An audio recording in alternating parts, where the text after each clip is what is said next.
بسم اللہ الرحمن الرحیم۔ قیامت کے بعد کیا ہوگا؟ حضرت عائشہ سے روایت ہے کہ انہیں ایک دفعہ دوزخ کی آگ کا خیال آیا اور وہ رو پڑیں۔ رسول اللہ صلی اللہ علیہ وآلہ وسلم نے فرمایا، تمہیں کس چیز نے رلایا؟ فرماتی ہیں کہ میں نے عرض کی، مجھے دوزخ کی یاد آئی اور اس نے مجھے رلایا۔ پھر حضرت عائشہ اللہ کے رسول صلی اللہ علیہ وآلہ وسلم سے پوچھتی ہیں کہ کیا قیامت کے دن آپ اپنے اہل و عیال کو یاد رکھ سکیں گے؟ رسول اللہ صلی اللہ علیہ وآلہ وسلم نے فرمایا، 3 مقامات ایسے ہیں جہاں کوئی کسی کو یاد نہیں کرے گا، میزان پر جب تک یہ نہ معلوم ہو جائے کہ اس کا پلڑا باری ہے یا ہلکا، اعمال نامہ ملتے وقت جبکہ دائیں ہاتھ میں اعمال نامہ پانے والا کہہ اٹھے گا کہ آؤ میرا اعمال نامہ پڑھو، جب تک یہ نہ معلوم ہو جائے کہ اس کا اعمال نامہ اس کے دائیں ہاتھ میں ملتا ہے یا اس کی پیٹھ کے پیچھے سے اس کے بائیں ہاتھ میں آتا ہے، اور صراط مستقیم پر جبکہ وہ جہنم کے اوپر رکھا جائے گا اور لوگوں کو اس پر سے گزرنے کا حکم دیا جائے گا۔ قیامت کے دن اللہ تعالیٰ لوگوں کو اس کی ریڑھ کی ہڈی سے دوبارہ پیدا فرمائے گا، اس سے لوگ ٹھیک اپنی شکل و صورت میں اسی طرح پیدا ہوں گے جس طرح دانے سے کھیتی اور گٹھلی سے کھجور پیدا ہوتی ہے۔ پھر وہ اپنی قبروں سے برہنہ پاؤں، برہنہ جسم اور مختوں حالت میں اس طرح نکلیں گے گویا بکھری ہوئی ٹڈیاں ہوئیں یا بکھرے ہوئے پتنگے، اور وہ راہ حشر سے ناواقف نہ ہوں گے بلکہ بت تترے سے بھی اپنی منزل کے بارے میں زیادہ آگاہ ہوں گے، اور قبروں سے نکل کر اس طرف دوڑیں گے جیسے شکاری شکار کے جال کی طرف دوڑتے ہیں۔ سب سے پہلے ہمارے نبی کریم صلی اللہ علیہ وآلہ وسلم کی قبر شک ہوگی، ساقہ سے افاقہ بھی سب سے پہلے آپ ہی کو ہوگا۔ قبروں سے اٹھنے کے بعد جن کو سب سے پہلے لباس پہنایا جائے گا وہ خلیل الرحمن حضرت ابراہیم علیہ السلام ہیں۔ اس دن سب لوگوں پر انتہائی گھبراہٹ اور خوف دہشت کی کیفیت طاری ہوگی، حتیٰ کہ ہر نبی بھی نفسی نفسی پکار رہا ہوگا۔ جو شخص بالقمر، المعارج اور القاریہ جیسی صورتوں میں آیات باس کو پڑھے گا تو اس کے سامنے مذکور باتوں میں سے بہت سی واضح ہو جائیں گی۔ پھر آپ صلی اللہ علیہ وآلہ وسلم یہ آیات تلاوت فرمائی، جس طرح ہم سے پہلے پیدا کیا گیا تھا اسی طرح دوبارہ پیدا کریں گے، یہ وعدہ ہے جس کا پورا کرنا ہم پر لازم ہے، ہم ایسا ضرور کرنے والے ہیں۔ اور فرمایا، قیامت کے دن سب سے پہلے حضرت ابراہیم علیہ السلام کو لباس پہنایا جائے گا اور میرے ساتھیوں میں سے کچھ لوگوں کو بائیں جانب لے جایا جائے گا، تو میں کہوں گا یہ تو میرے ساتھی ہیں، تو مجھ سے کہا جائے گا کہ یہ آپ کے بعد مرتد ہو گئے تھے، تو میں ایک بھی نیک بندے حضرت عیسیٰ علیہ السلام کی طرح یہ کہوں گا، اور جب تک میں ان میں رہا ان کے حالات کی خبر رکھتا رہا۔ نبی کریم صلی اللہ علیہ وآلہ وسلم کی حدیث ہے کہ لوگ قیامت کے دن بے ہوش ہوں گے اور سب سے پہلے میری زمین شک ہوگی۔ لوگ قیامت کے دن بے ہوش ہوں گے اور میں بھی بے ہوش ہو جاؤں گا۔ جب قیامت کی ساری نشانیاں پوری ہو جائیں گی تو قیامت شروع ہو جائے گی۔ اس کی ابتدا سور پھونکے جانے سے ہوگی۔ حضرت اسرافیل علیہ السلام اللہ تعالیٰ کے حکم سے سور پھونکیں گے۔ یہ سور پھونکنا 2 مرتبہ ہوگا، پہلی مرتبہ کو نفخہ صعق کہا جاتا ہے اور دوسری مرتبہ کو نفخہ بعث کہا جاتا ہے۔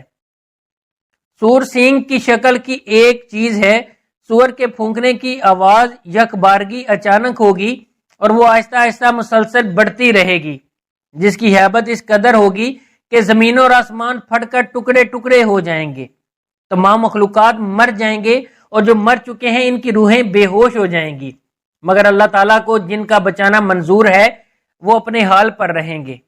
ایک مدت اسی کیفیت میں گزرے گی، پھر جب اللہ تعالیٰ کو منظور ہوگا تو تمام مخلوقات پھر پیدا ہو جائیں گی، تو دوسری بار پھر سور پھونکا جائے گا۔ اس سے پہلے ساری مخلوقات پیدا ہو جائیں گی، مردے زندہ ہو جائیں گے اور حشر کے میدان میں سب اکٹھے ہوں گے۔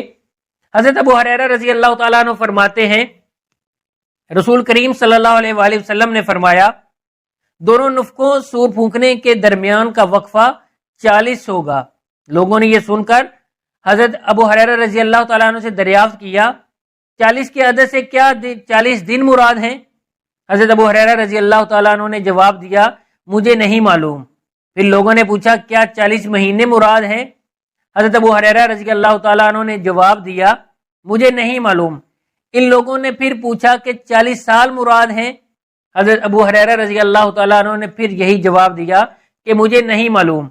اس کے بعد حضرت ابو ہریرہ رضی اللہ تعالیٰ عنہ نے فرمایا کہ حضرت صلی اللہ علیہ وآلہ وسلم نے فرمایا پھر اللہ تعالیٰ آسمان سے پانی برسائے گا اور اس پانی سے لوگ یعنی انسان اور تمام جاندار اس طرح اگیں گے جیسے سبزہ اگتا ہے۔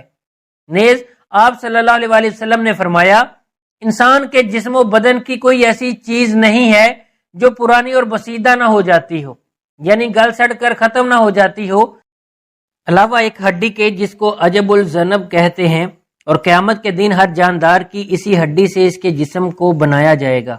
جب قیامت ہو چکی ہوگی، یعنی قیامت کے بعد جب ایک دور گزر جائے گا، کروڑوں خربوں سال گزرنے کے بعد اللہ تعالیٰ جب ان کو جو اسلام سے تعلق رکھنے والے لوگ تھے جو اپنے گناہوں کی وجہ سے جہنم میں گئے، تو اللہ تعالیٰ جب ان کو جنت میں بھیجنا چاہے گا تو جبرائیل علیہ السلام کو کہے گا اے جبرائیل جاؤ جہنم کو دیکھ کر آؤ۔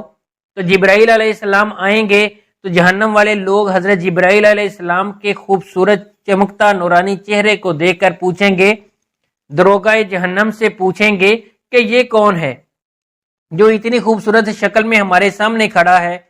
تو دروغہ جہنم بتائے گا یہ وہ فرشتہ ہے جو تمہارے نبی صلی اللہ علیہ وآلہ وسلم کے پاس تمہارے قرآن کو لے کر جاتا تھا، اللہ کے پیغام کو لے کر جاتا تھا، یہ حضرت جبرائیل علیہ السلام ہیں۔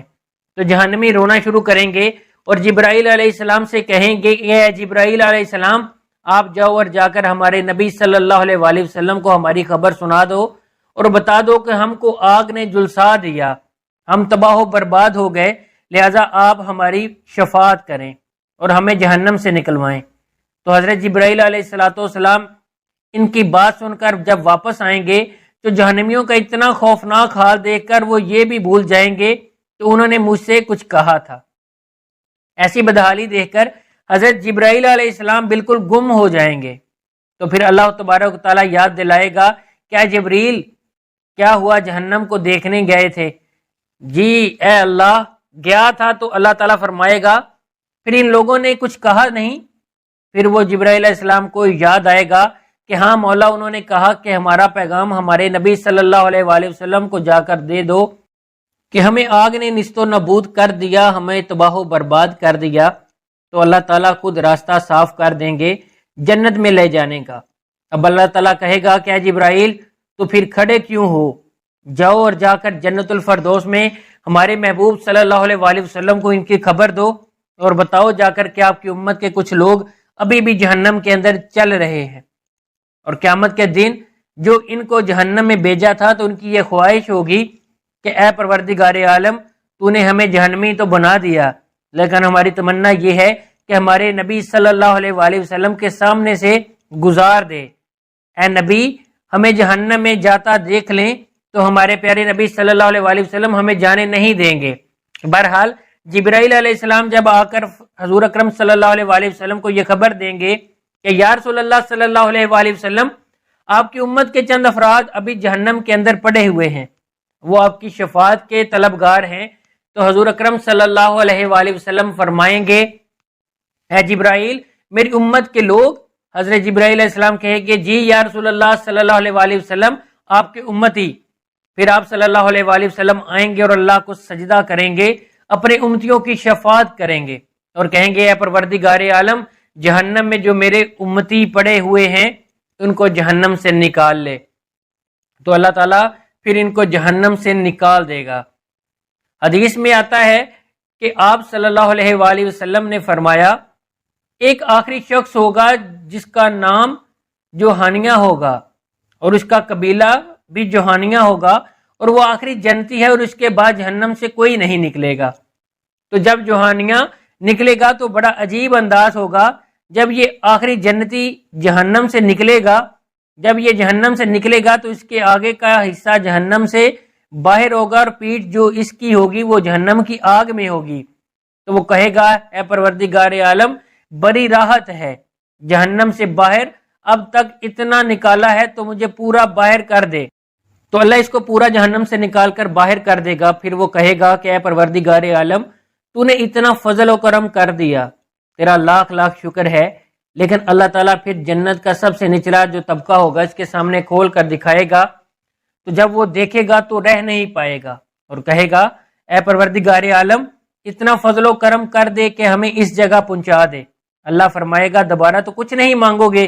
وہ کہے گا مولا تیری عزت و جلال کی قسم کچھ نہیں مانگے گے، بس ہمیں یہاں پہنچا دے۔ اللہ تعالیٰ اس کو جنت کے سب سے نچلے درجے میں پہنچا دے گا، پھر اللہ تعالیٰ اس سے اونچی والی جنت کو اس کے سامنے کھول دے گا، تو جب وہ اس کو دیکھے گا تو پھر نہیں رہ پائے گا اور کہے گا اے پروردگار عالم ہمیں یہاں پہنچا دے۔ اللہ فرمائے گا اس کے بعد تو کچھ نہیں مانگو گے؟ تو وہ کہے گا مولا تیری عزت و جلال کی قسم اب دوبارہ کچھ نہیں مانگوں گا۔ خیر وہ دوسرے طبقے میں آ جائے گا، پھر تیسرا طبقہ جو اس کا اصلی ٹھکانہ ہے، اب اللہ اس کو اس کے سامنے کھول دے گا تو وہ اس کو دیکھ رہا ہے لیکن خاموش کھڑا ہے، اور وہ یہ سوچ رہا ہے کہ ایسا نہ ہو کہ اب دوبارہ مانگے تو اور ہم وہیں پہنچ جائیں جہاں پہلے کھڑے ہوئے تھے، تو وہ خاموش رہے گا اور نہیں مانگے گا۔ پھر اللہ کی رحمت جوش میں آئے گی اور اللہ تعالیٰ فرمائے گا اے جوہینیا کیوں نہیں مانگتا، مانگ لے، یہی جو تجھے نظر آ رہا ہے اب یہی تیرا ٹھکانہ ہے۔ پھر آپ صلی اللہ علیہ وسلم نے فرمایا اس آخری انسان کے نکلنے کے بعد جنت اور جہنم پر تالا لگا دیا جائے گا۔ اب جو جہنمی ہے وہ کبھی بھی جہنم سے نکلنا کبھی میسر نہیں ہوگا، اور اب جنت سے بھی نکلنے کا کوئی سوال پیدا نہیں ہوتا۔ تو یہ جوہینیا کے نکلنے کے بعد پھر سسٹم ختم ہو جائے گا، جس کو جیسے ہی جنت ملے گی وہ آرام و سکون سے رہیں گے اور جہنمی خطرناک سزاؤں میں رہیں گے۔ آپ صلی اللہ علیہ وآلہ وسلم نے فرمایا کہ 7 طبق زمین اور 7 طبق آسمان میں رائی کے دانے بھر دیے جائیں گے، اور پھر ایک چڑیا بٹھائی جائے گی اور وہ 1,00,000 سال میں ایک دانہ اٹھائے گی، تو کبھی نہ کبھی 14 طبق کے دانے تو ختم ہو جائیں گے رائی کے، لیکن وہاں کی جو زندگی ہے وہ کبھی ختم نہیں ہوگی۔ ان پرہیزگاروں کے لیے اس کے رب کے ہاں ایسی جنتیں، ایسے باغات ہیں جن کے نیچے نہریں جاری ہیں اور ہمیشہ اس میں رہیں گے، پاک بیویاں ہیں، اللہ کی رضامندی ہے اور اللہ اپنے بندوں کو خوب دیکھ رہا ہے۔ اللہ پاک سے دعا ہے کہ وہ ہمیں آخرت میں اپنے سائے تلے رکھے اور ہمیں بغیر حساب کی جنت عطا فرمائے، آمین۔ ناظرین کمنٹ باکس میں اللہ تعالیٰ کے 99 ناموں میں سے ایک نام ضرور ٹائپ کریں۔ اگر آپ کو آج کی ہماری ویڈیو اچھی لگی ہو تو ہمارے چینل کو سبسکرائب کریں اور ساتھ میں لگے ہوئے بیل آئیکن کو بھی دبا لیں تاکہ آنے والی تمام ویڈیو آپ تک بر وقت پہنچتی رہیں۔